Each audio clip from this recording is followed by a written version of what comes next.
This is the water conservation tip of the month. Fix water leaks immediately.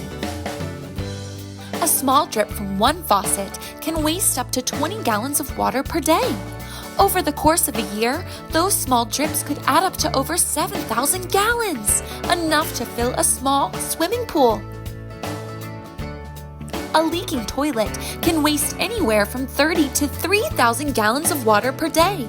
To check for toilet leaks, place about 10 drops of dye in the tank and wait for 10 minutes. If the water in the bowl remains clear, there are no leaks. But if you see color, there is a leak. And don't forget about outdoor leaks. A simple leak outside can waste up to 6,000 gallons of water per month. That's like running your garden hose non-stop for several days, or filling up a fire truck's water tank multiple times. So take a few minutes to check your home for leaks. Fixing leaks right away can make a big difference in water conservation efforts and your water bill.